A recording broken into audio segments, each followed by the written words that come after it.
I sell crystals and minerals.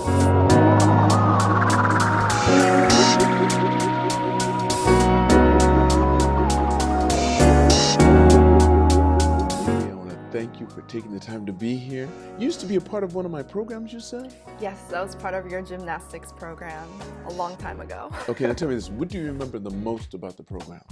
I remember we always said I can before we started, and maybe Yes. at the end as well. We do it at the end as well. 2 times. 2 times, Yes. at the beginning and the end. And that came about because I used to only do it at the end. Okay. And I'd been doing that for, let's say, maybe about 5 or 6 years. Mm-hmm. And there was this one parent that came in, parent watching day. And he said to me afterwards, he said, Mr. Lee, said, your program's fantastic. My kids love it. But have you ever thought about maybe having them sing at the beginning so that they can carry it through the program? And I went like, Phew, it was so profound. I thought, why didn't I think of that? Ah. I'd been saying it at the end for at least 5 years, 5 or 6 years. And this guy says that. And I said, from now on, I say at the beginning and at the end. Now I have the program. I still teach the program. Oh, you do? And that's I still teach it, but I do it by myself. Well, I have an assistant with me just to, so she's in the room. Right. But I do it because the kids are so candid. Mm-hmm. They don't know how, they don't have any facades yet. Yeah. And it keeps me on my toes and it keeps me humble. Yeah, yeah. Because I love it when something hits them and I feel they feel really confident. That makes me feel good. Mm-hmm. So they're doing more for me than I'm doing for them. And they're paying me a lot more too. Or their parents are anyway. But I enjoy it. Right. So tell me, so you grew up here in Japan, right? Yes. Where were you born? I was born in 92. Okay. Just down the street from TAC. From TAC. You lived right by one TAC? street over. And were you members at the time too? Yes. So Okay. my family, we became members when I was in either 2nd or 3rd grade. Okay. I still remember my TAC card, super pixely and grainy. Right. And it was laminated. They had some sort of plastic over it. Yes, it was. I think it was super thick. Yeah, Right. Yeah. I used that up until high school or whenever I got kicked off the family account. Are you the only child? I have a younger sister. How many years difference? She's 3 years younger. Okay. Yeah. Are you guys close? We're very close. That's good. That's Yeah, good. So you were a yeah. good sister. You took care of her, didn't you? I did, but we weren't that close growing up. I would say we became really close after we left Japan, and we were both abroad for college. So in the later years, I would say, but Okay, so you stayed here. You went through, what school did you go to? I went to International School of the Sacred Okay. Heart from 1st grade to senior year. What year did you graduate? Do you remember? I graduated 2011. So when you were young, were you more academic or were you more sports minded? I would say more sports leaning, maybe. I wasn't the best student, I would say. Okay, did you get your height when you were young or did you start to get it later? My height? Yes. Oh, it came early. So you were always the tallest in the class? If you look at the yearbook, by 2nd grade or even 1st grade, I'm just like so much taller than everyone else. No, wait, whose side did you get it from, your mother or your father's side? They're both pretty tall for an average Asian person. Okay. But I would say my dad, his side is, everyone's pretty tall. How tall is your father, do you know? In centimeters. He shrunk a little bit recently. Well, so all of us do that. Right? Yeah. At his best. Well, Maybe at his best 180, but now 180, okay. yeah, Almost my height, 178 yeah. or That is tall. And your Yeah. mother's pretty tall too? She's pretty tall. I would say she's like 165. And then with the change of diet and everything, of course, you just shot up. Yeah, Is your sister as tall as you too? She's tall, maybe 1 or 2 centimeters shorter than me, but pretty much the same. Okay. Now, what were the sports that you were interested in when you were smaller? When I was smaller, I did tennis and swimming, but at Sacred Heart, I did volleyball and track and field. So you were with the Toodles? Yes, yep. With Jane Tootle? And Miss Tootle was my Yes. track coach. when she first came to Sacred Heart, I met her. And she came to Sacred Heart with her hair spiked and highlighted, I think, yellow. And I said, when I met her, I said, that's going to last about a week. Sister Shihi? Oh, I don't know Sister Shihi. Oh, you didn't know Sister Shihi? No, when Okay. I was She there, passed away. oh, it was Sister Egawa. Egawa. Yeah. I didn't know Sister Egawa so No. well, but Sister Shihi was there for long term. She passed away, and I even went to her funeral. Sister Gwen in the elementary school, you didn't know her either? Sister Egawa. Yeah, I only knew of Sister Egawa. Did you guys still have your cafeteria? Did you still use the cafeteria? Yes, You yeah. had that? Hmm. Okay. Hmm. Because it changed a little bit, because I know your gym was built over. You only know the new gym, right? Well, no, I only know the old gym. They renovated With, it while I was in university, I oh, think. really? So you Yeah, know with the stage and everything? the old Old gym, gym. yeah, it had a Yes. Hmm. stage. Hmm. Yeah, Yeah, that's the gym I remember. I okay, visited a year or two ago and it was completely different. right. Hmm. So you see, you're more sports-minded. You weren't into academics so much, but you graduated, if you had to, very well. I And then you went to, graduated. where'd you go to school? I went College. to the University of British Columbia in Vancouver, Canada. What made you decide to do that? Honestly, it was pretty random. Okay. Yeah. I applied to a couple of schools in the US and then just that one school in Canada. And when it was time to decide, I just went with that. I can't tell you a reason. It was Okay, what random. was it like while you were there? Your Oh, it first was time, was it, great. you'd been to the States many times prior to that, right? Yes. Hmm. For what reason? Who, do you have property there or something, or? Well, I used to go to summer school in Hawaii, so we did that every year. That's nice. So primarily we went to Hawaii, and Okay. sometimes I would do summer camp on the East Coast Okay. or volleyball camp in California, things like that. That's nice. Yeah, And you had to, because when you came back, everyone said, "Where you go? Where'd you go? Where you go?" right? Because And you didn't everyone's want to be going the away only for one the that stayed here, summer. right? 'Cause back when I was at Sacred Heart, up until middle school anyway, it was mostly foreigners. There were no Japanese kids. That's I right. think As a it's matter from of fact, high they were very school, strict against Japanese at Sacred very Heart. much You couldn't so. speak Japanese at the school unless you were in class, Right, right, right? yeah. And I think it was from high school we got a lot more Japanese students coming in. Right. So, Things started to change. right. So in the summer, everyone's, leaving Japan. So, So you went along too. You say, "I went somewhere too, yeah, I so want to don't go be somewhere telling me." too. Right? Yeah. But I I, would do summer camp at TAC sometimes too. so tell me, when you went to college, what were you really focused on? That's a First, great you had to get your question. first credits set up at the beginning, but I mean, after a Hmm. while. Hmm. Yeah, in college, I really delved into academics. It was really interesting to me. In Vancouver, the nature is beautiful and it's amazing. So, going snowboarding on the weekend with friends, it's just a short drive or you could take the train. So I grew up in a big city, but for college, I also went to a big city. Hmm. So it wasn't too hard of a transition, I would say. And I still got to continue to explore not only the school, but the city and the country as well. So I really like that. Hmm. Well, being Japanese too, your parents made sure that you had Japanese skills. You can read and write Japanese. Yeah, so I went to kindergarten, a Japanese kindergarten. Okay. So I didn't speak English until I was 7. Okay. So there were 7 years of my life where I didn't know English. And then my mom spent her 20s in the UK. And I think when she came back to Japan, she probably felt like, oh, I want to put my kids in an English speaking environment because that's what worked out for her more than going to a Japanese school. And then so from first grade, I think that was a good transition point to Right. try going to international Your school. sister did the same thing? No, she only did 1 year of Japanese kindergarten and then moved to the kindergarten at Sacred Heart. Okay. Hmm. What about your father? Does he speak English? No, He doesn't speak English. no. What kind of work does your father do? Or is it your mom? So my father's in real estate, but purely all in Japanese. So it's funny, growing up, there was a period of time where we couldn't really converse with our dad because our Japanese it wasn't that great once we started going to school. Okay. Um, Especially my sister because she only had 1 year of formal Japanese school education. So I still remember she would use like a translator to speak with my dad. So we had that phase when we were young. But you were able to continue to speak with him, right? You're the Yes, first. yeah. But I do remember, so at Sacred Heart, you have to take one language class, and it's either French or Japanese. So I took Japanese.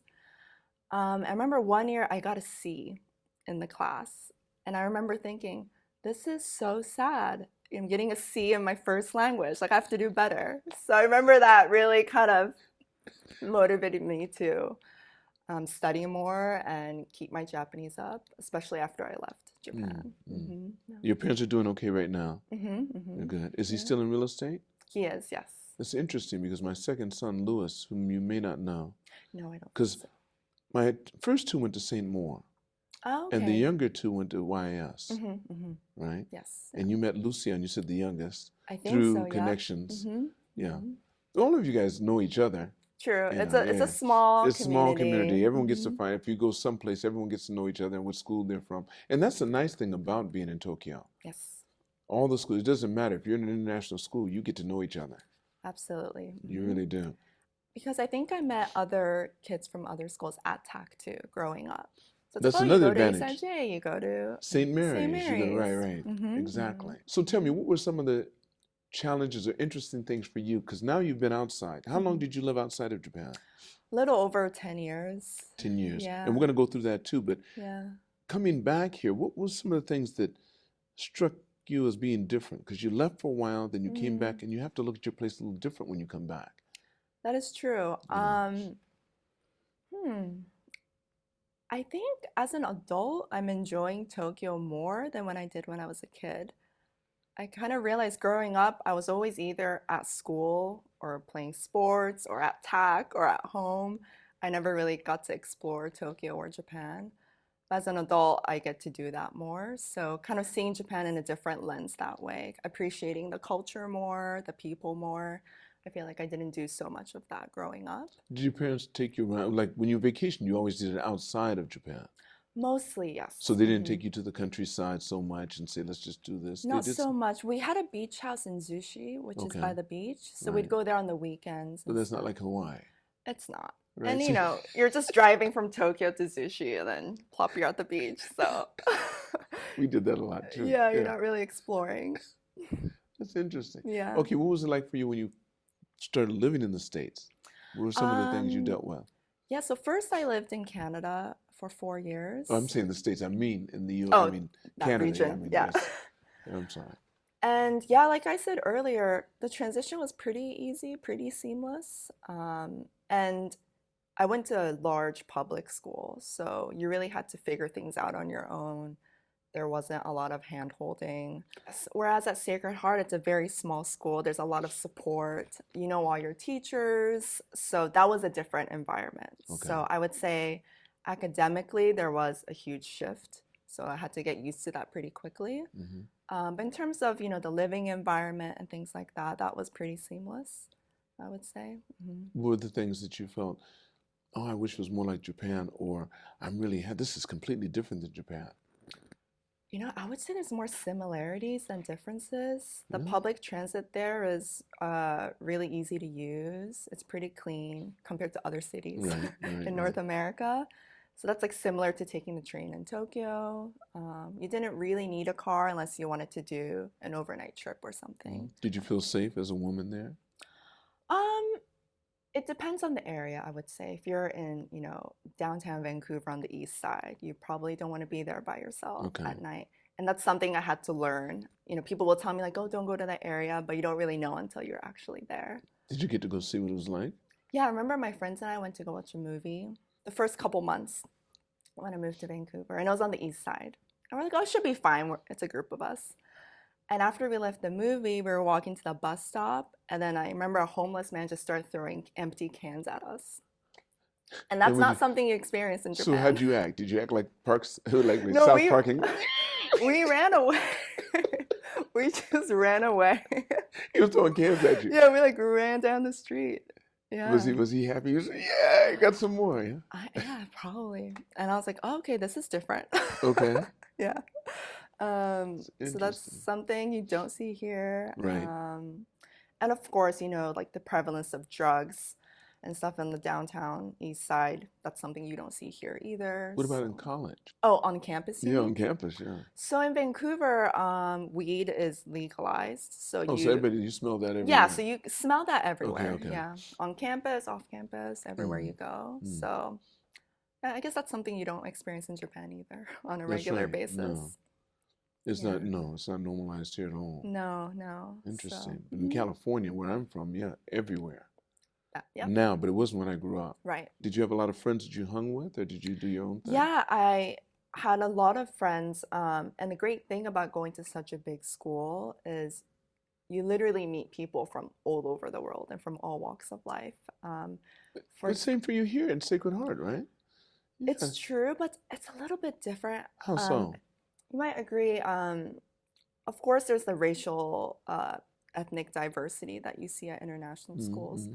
But for the most part, you know, the socioeconomic, there is not much of a No, socioeconomic yes, yeah, diversity, they can't get to Sacred Heart otherwise, yeah. right? And your upbringings are pretty similar in that sense. That kind of dictates a lot of your upbringing. So in terms of that, I saw, you know, Right, big a difference. big difference, a So huge what were some of range. the things that still stand out in your mind? Yeah, and yeah, one thing I remember is for the first time I met guys from Singapore, Okay. and they had just finished their service, so they were a couple years older than me, but we were in the same grade. And like for me, it's like, oh, I thought everybody in my grade were at the same age. Like I didn't even know that. I didn't even know you had to serve. It's mandatory service in the military for 2 years. And I remember one of the guys saying like, oh, you know, I don't really like Japanese people because of the war and what happened. And I was like, oh, I don't think I learned about that. I remember thinking, I don't think I learned about the war, Japan's role in Singapore.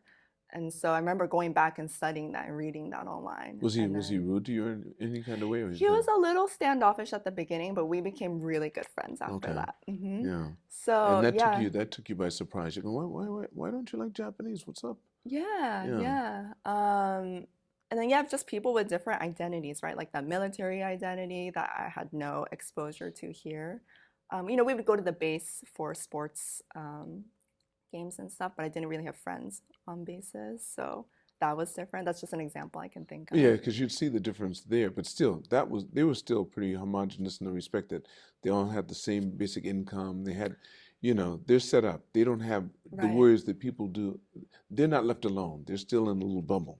right, If they're in the military, you go to your right, Kota base or your Costco, whatever. right. Yeah, Yeah, yeah, yeah. and they have something you don't have. They have the commissary, and they don't have to go to the Oh states yeah, to get it. And you're going, wow, I know. I remember it was like, oh, we have a game at Yokota this Saturday. I'm so excited because the food's because the different. food's different. We get to get all this American candy. That's neat. That Yeah. is neat. You were playing volleyball a lot, right? Volleyball. I did track and field for longer, but Is that right? hmm So would you run? I did 100 and 200 and the relays 4x1 and Okay. 4x4. All right. Yeah. All right. And you played tennis a little bit too, didn't you? When I was younger, Okay, okay. yeah, but we didn't have a tennis team. I don't think You at didn't? school. Okay. I don't think so. Things started to fade out a little bit after a while. After the bubble burst, it changed everything. Mm, But prior to that, they were pretty strong because I had a program too going on, and the schools were pretty strong. But everything really started to go haywire after the Lehman shock. right, right. That Yeah. it wasn't a Lehman shock, actually. I'm sorry. After 1990, I think it was 1990 Uh-huh. when the bubble burst, or Mhm. 89, 90. Right. Yeah. Yeah. Prior to that, there was money everywhere. Everywhere. Everything was being built, and it was just, there were no worries. Mhm. Everyone went on vacation every summer all over the world. Mhm. It was really nice. Yeah. And after I that, no, I remember right after that, everyone starts saying fakeki, which means, Baking. Mhm. what's fakeki mean? It means It's what? bad economy. Yeah, bad Yeah. economy is Yeah. fakeki. And I Mhm. told my wife, when the Japanese stop saying that is when it really hits. Because Mhm. everyone's just saying, because they still had money, Yeah. fakeki to Yeah. show, fakeki to show. And then after Once they they stopped saying it, stop, a couple of years later, all of a sudden they stopped saying it. reality hits. And it was hitting. You saw a lot of guys in cabs driving that never thought they'd be driving a cab, and it was different. Yeah. And Yeah. they'd stop anywhere and go anywhere. But when you grew up, if you raised your hand, you were in the wrong place on the street, they wouldn't stop. You had to be in the proper On area. this. They wouldn't. But now, if you take your hand above your heart, they're going to stop for you. No matter where you're at, they'll Yeah. drop you off wherever you want to be dropped off. Mhm. It's completely different. Yeah. Yeah. So you enjoy this place, of course, more now coming back. What are some Yeah. of the things you learned to appreciate that you didn't prior?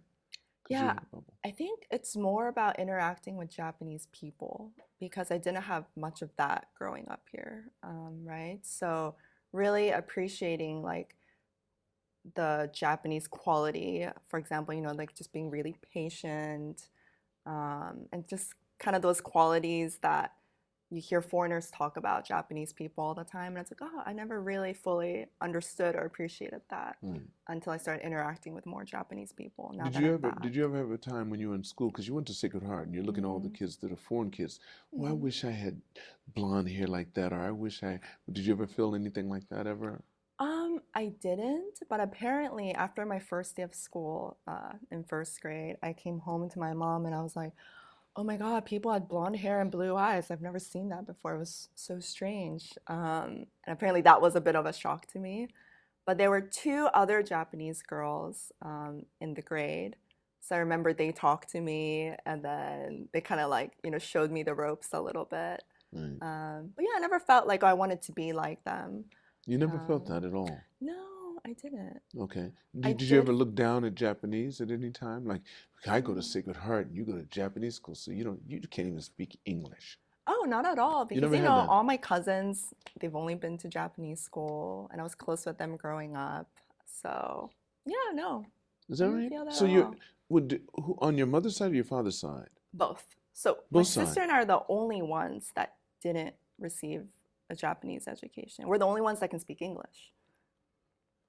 Are there mostly girls, your cousins, or you have a lot of boy A cousins? mix. So A my mix? sister, not my sister, my mom has seven siblings. My dad has five, and then they each have a ton of kids. And What? yeah, so Where your mom and dad situated among their siblings? my mom is the second youngest, and Second youngest. Oh, youngest, she had a ball. All right, and your father and my dad is the second oldest of the five. of the five. Hmm. And who's above him? A He guy. has a sister. So he's the first boy. He's the first boy. Hmm. Wow. Yes. And your mother, what's above her? Oh gosh, I'm gonna butcher this. No, you're not. You Just know them. two older brothers, Two older brothers. four or three older sisters, Okay. her, and then one younger sister. So Wow. that's right. And are your grandparents still with us? Yeah. They've all passed away except my dad's mother is still alive. Okay. So my grandma. Hmm. Yeah. Yeah, And but you're the close with age her? gap is huge, right? So my cousins, I think my oldest cousin is in his 50s. My youngest cousin is still in high school. So But do you have a family gathering at times, sometimes where everyone tries to get together somehow? we used to for New Year's Day every year. And where would you do it? And we do it at my grandma's house. Which is where? So my dad's grandma is in Nakanoku, in Okay. Nakano. So we go there in the Right here in morning. Tokyo, right in Right in Japan. Tokyo, yeah. Tokyo, They're yeah. both from Tokyo, so yeah. So All in the right. morning we go to my dad's grandma's house, and then we come home for like lunch and rest, and then for dinner we go to my mom's parents' house. As if you can eat dinner Right, after. yeah. So full. Wow, Hmm. that is so neat. Yeah. So we all kind of catch up once a year on New So you grew up Year's. with a real tightly knit family that you all got together, you knew them, and that's not traditional, I don't think, in Japan. In the country, it might be, Maybe but I in the think. city, Hmm. they're, But I mean, I don't know most of their names because there's just too many of them. but you still know them. You know Yeah. that they exist. You know, that's a Yes. big difference, and you see them. There are Hmm. people that, from my time here, my 50 years in Japan, unless you're out in the country, very seldom, or you're of a certain income bracket, Hmm. Hmm. they don't tend to get together so much. Right. And they can live right next door almost, and they That's still true. don't talk with each other. Hmm.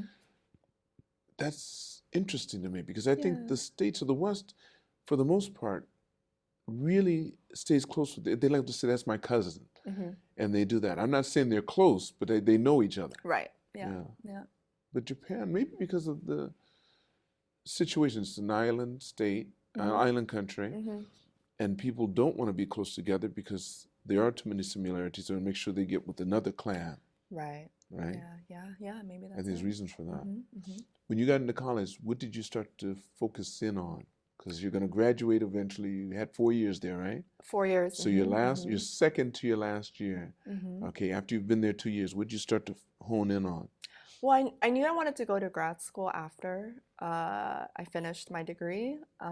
So I was kind of just, wanted to get good grades, finish the last 2 years strong, and kind of start preparing for my grad school applications. So yeah, that's kind of my focus the last year or What two. subjects did you work on? So I did my master's in higher education leadership because I wanted to work in a university administration setting.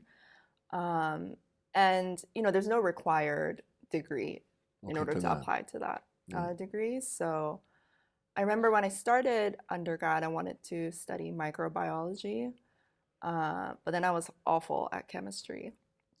I was getting poor grades. so I stopped. And then actually, I was thinking about what I wanted to do, and I switched over to the social sciences. I was taking more psychology, sociology, those kinds of classes. That was interesting to me. So I finished my major with that and then applied to grad school in higher ed. Is that right? Okay, what'd you do in grad school? So in grad school, I worked on campus within the Division of Student Affairs. So that really came hand in hand with my degree. So how can we support students not just academically, but personally and professionally as well-rounded Mm. individuals. And so work-wise, I supported the graduate and law students, and as well as the international and military affiliated students, and helping them just kind of foster a sense of belonging on campus, because we were at a predominantly undergraduate campus, and advocating for their needs like housing on campus, for example, because that's primarily reserved for undergrad students. Give me But the year. this is 2017, Okay. I think. So Yeah. DEI was strong. Yes, that was a primary focus Okay. at my institution, and I guess most since higher Well, ed you grew up institutions. through that time. That's your era. Yes. So you grew up through all that. How did that affect you? Because I think it's starting to change a little bit now. I mean, Mm-hmm. with what everything, the Yeah. U.S. president's doing right now, Yes. is making well, there's a lot of people. I always say this: no one likes change unless they're the ones making it. Mm-hmm. So if someone comes in your house and starts moving stuff around, you're not going to be too happy. Mm-hmm. But if you go into someone else's house and move stuff around, you feel happy. Yeah, it should have been over in that side. Should be over there. Right. Yeah. And I think people are feeling, pretty tight on both sides. The people Mm-hmm. that want to see change, the people that don't want to see change. Mm-hmm. Mm-hmm. So how did it affect you while you're in school? Because Japan's a little bit different. But you had already been acclimated. You'd already acclimated to it. You'd been there 4 years, Right. so you knew what to expect. What was your pronoun? Right. Yeah. So, I think as administrators working Yeah. on campus, you want to create an inclusive community so every student feels, comfortable being on campus in the classroom, both in and outside of the classroom. So we put on, a lot of programs and events to help foster that. And I also advise student organizations. So So, how? I don't even want to go. I mean, I kind of want to go into it, but I don't. mm. But you had to explain to them what was acceptable. Yeah, I mean, not so much explaining. I would say a lot of it was student led. So you're just kind of there advising, right, and overseeing. How so? So let's say a student group wants to put on an event. Like we'll tell them these are the guidelines, right? You have to follow guidelines that the university sets, guidelines that we have in order to put on an event. But if you don't check off everything on this list, then you can't put on this event. Okay. So there are guidelines that you have to work around. Right. So we're there to help advise students, put on events, express their creativity and freedom while also adhering to Right. institutional guidelines. Right. Yeah. Do you feel like you got a pretty good education while you're at school? I think so. I think so. Okay. My master's really did help inform the work I was doing. So I'm glad I did that degree. And yeah, I really love working with students. And not, I didn't work just with undergrads, but with grad students, um, and kind of like the non-traditional student, right? People that came back to school after 20, 30 years or things like that. So yeah, I really enjoyed that. You just get to meet people from all walks of life and from all over. That's So right. That's right. mhm. You never had any incidents that stick in your mind? Anything that happened to you during then dealing with all these people that kind of stick in your mind, pleasant or unpleasant, either or?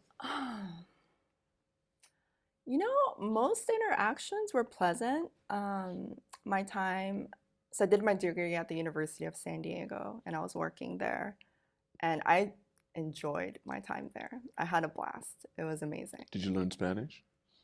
Like A a few little words. bit, You a had few to. You have words, to. right? Because Yeah. Mexico's You right got you. there. Tell me about it. Tijuana's right across the Yeah, water. we would take students to Tijuana for like a day trip. We'll do a field trip there. Well, they must have changed it because I remember when I was actually 1960 something. I was riding my motorcycle and I said, "Let me get outside of the United States." So I went across the border, and turned right around and came right back because it didn't look good to me.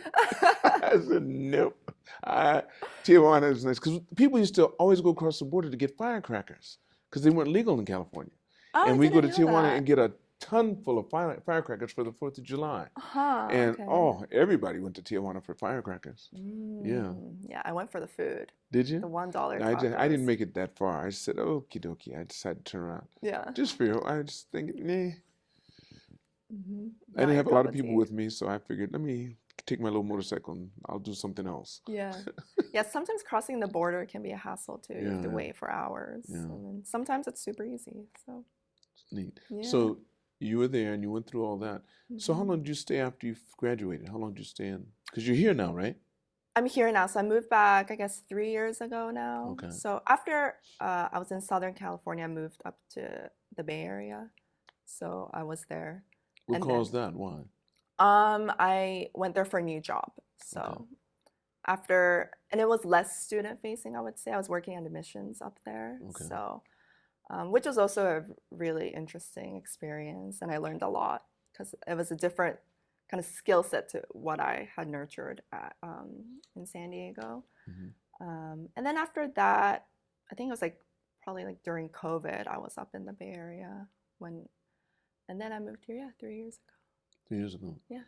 Why did you decide to come back, if I may I ask? think it was time for a change, I think. Um, I was just ending like a long relationship at the time. I didn't really enjoy living in the Bay Area, even though I loved the people there. But you just had to get away from San Diego. Yeah, I was I like, hear I you. want to go back. I probably said that every day. But you wanted to stay on on the West Coast. Why didn't you could have gone to the East Coast maybe, or maybe you couldn't. The Um, UC school, right? no, I could, Okay. but just like weather-wise, it was hard to leave. Also, my sister was living in LA. She was in Okay. LA for 10 years or so. But you guys So, did a lot of stuff together? yes, so we'd visit each other every weekend when I was in Oh, San that is Diego. neat. hmm That's right. Yeah. I really love it when families stay close together. And my sons are just any combination, they're tight. Yeah, And I yeah, admire that. yeah. I think it's from those years of being a little boy and the guys coming for just ice cream and then leaving after that. Speaking in Pig Latin, I want to have a brother Yeah. maybe that I can. Yeah, and my close friends from Vancouver still, they all stayed in Vancouver, so they're on the West Coast as well. So it's just easier to, visit each other and see each other more often. Okay. So I think that's why I stayed on the West Coast. Okay. Oh. Yeah. And then what made you decide to come back here? Yeah, so yeah, it was just time for a change. It's 'cause So it's what are you been a doing here while. now? So I have my own e-commerce business. So I stepped away from higher education. I'm doing Okay. something completely different. Right. And I sell crystals and minerals Okay. online to clients both in Japan and abroad. How's it going? It's going pretty well, I would say, relatively successful. How do we boost it here? How do people get in contact with you so they can get some crystals and minerals? Yeah, I can Yes. give you my website and Good. And then we'll make sure Instagram we post later. it. We'll Yeah, post it. thank you. That's right. So do you have anything else? So what do you do? Tell me how you got into that. Yeah, so I think a big influence from my mom. She's really into that. And so growing up, we had like all these rocks in our house, right? So it's just always been there, a Really? part of And growing she gets up. energy she does that too with the I think she used to a little bit, yeah, and then also just for like interior as well. I tend to do very random things, Is your and mom working with you on this? yeah, she worked with me at the beginning because since she's like a long time collector, she had a lot of connections, so she really helped me get started, I would say, because with this industry, you really have to be careful like who you purchase from. Because some of it may not be. There's a lot of fake stuff out there, and you want to, with mining, there's the question of ethics, right? Right, how they get it right. How do they get it? How are they mining it? What are the conditions? So you really want to get to know the people you're purchasing from. And for me, I do like to source my stuff directly from the miners or directly from wholesalers that work with the miners, just so it's really close to the source. Right, right. And you're Are you not going sourcing? through multiple It's sources. all outside of Japan, or some of it inside Japan? So the unfortunate thing about Japan is all the mines are closed. you're legally not allowed to You're go into them. legally not allowed to. The government or But they the would city have is some of these closing. minerals in there that you actually doing, Absolutely. For example, like Japanese rhodochrosite is highly valued. So if you see them at whatever that gym is. shows abroad, it's like super expensive because you Okay. just can't get them anymore. Right. It's so rare. So Japan used to produce like amazing minerals, but now you just have no access to them. Oh, So that's really sad. okay. Yeah. So I mostly deal with, yeah, I guess non-Japanese minerals. Okay. Now, if I were to purchase from you, what would I be doing it for? What's the basic reason people buy minerals from you? And what do they Yeah, buy that's a them? great question. Mm. So, a variety of reasons. So, I have some customers that simply just like to collect. Okay. Um, and if you're collecting the right stuff, I would say they're highly valuable. In the future, you can trade it, you can trade up. Like Um, jade. yeah, jade, amethyst, quartz, Okay. lapis, yeah. Right. And then you have, so with the collectors, you have beginners to seasoned collectors. Right. And then you also have folks, maybe they work in retail or at shops and they just need statement pieces or big Okay. display pieces. And then you have actual crystal healers or people that actually use the crystals in their work. So they're more specific because they know exactly what they're working with and what they're Okay. looking for. So that's exciting because you need to be able to source minerals that, for all tastes and Right. for all So if interests. somebody wants a statement piece, for example, a big jade piece or something Sure. of a dragon, something like that. And let's say Mm-hmm. it's supposed to, I want it to be 6 feet tall, Mm-hmm. and I want it to be about, I mean, let's say I want it about 2 meters high and about a meter wide. Mm-hmm. Mm-hmm. You would have to source that, right? Yeah, and that would most likely be a custom order. Okay. So I would have to, yeah, find a source, find a carver who Hmm. could actually make that happen. Right. That would be a very difficult ask. Right. But But it'd be yeah, worth your while if you get it because I'd have to pay a pretty penny, I would think, absolutely. to get Hmm. that. In getting that, how do you know if it's really jade? How do you verify this is really jade? And I think that's where the trust aspect comes Because in. there's no way to find out other than trust.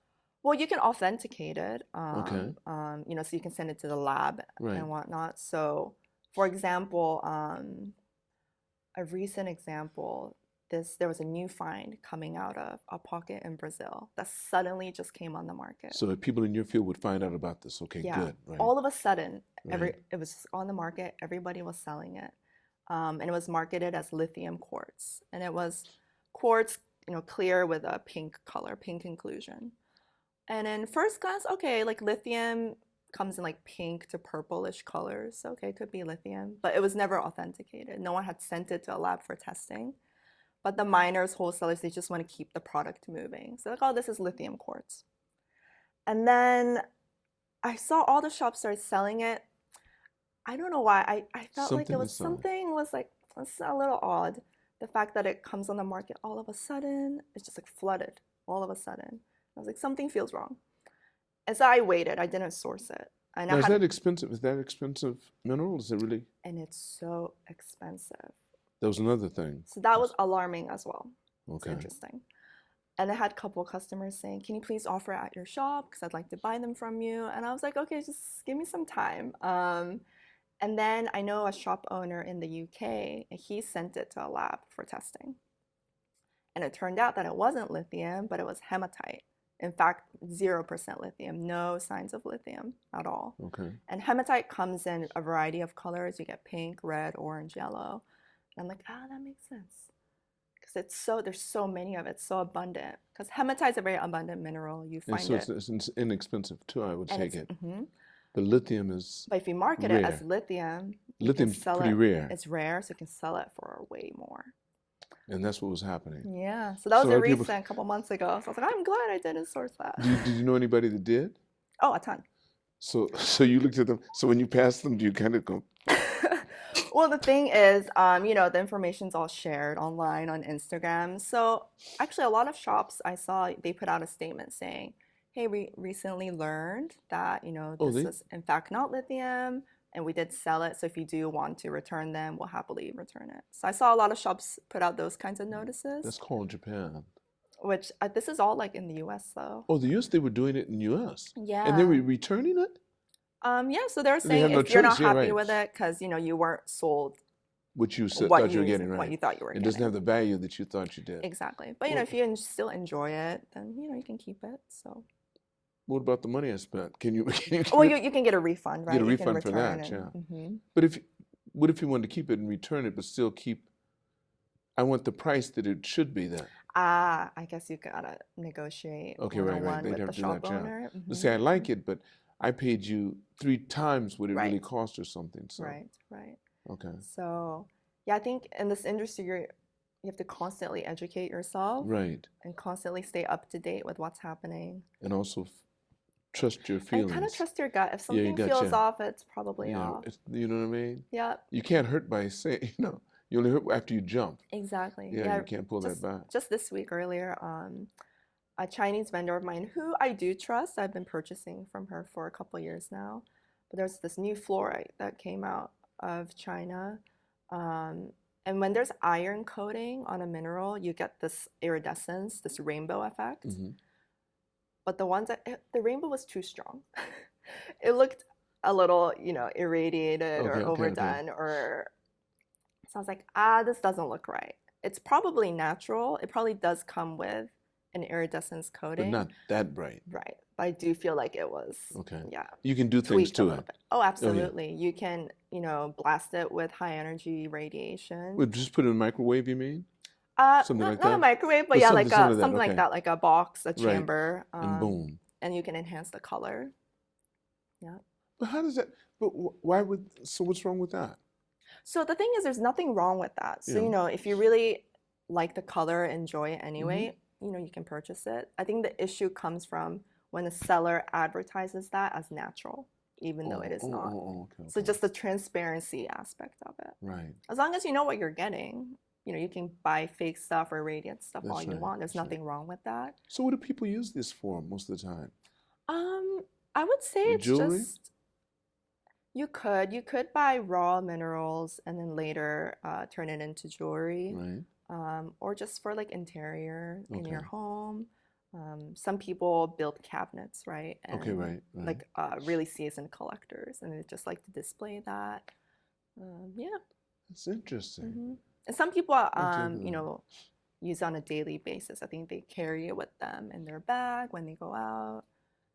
Because it's a form of energy or something, or it just makes them feel good? I think so. Okay. And have you heard of a worry stone?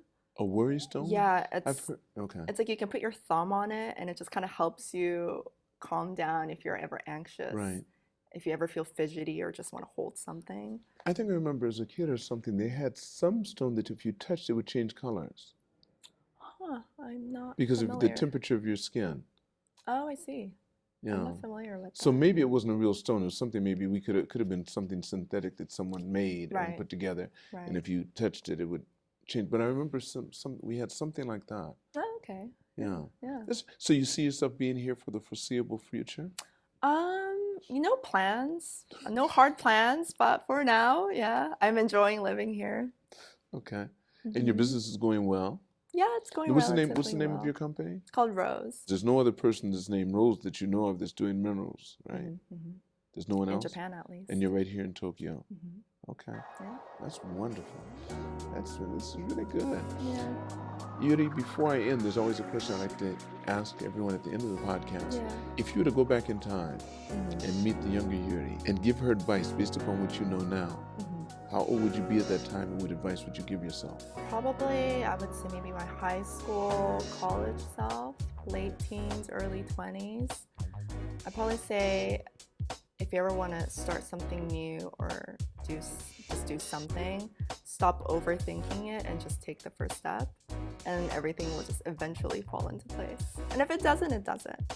But taking that first step, I think is really important in terms of timing. Just don't take too long to do that. I think that's great advice. And I still have to remind myself of that sometimes too. I think everyone should. Yeah. I want to thank you so much. Thank you, Lance. That was beautiful. I want to thank all of you for watching or listening to this podcast. And never forget, it's all unknown, so continue to reach for the stars. Because you're too blessed to be stressed.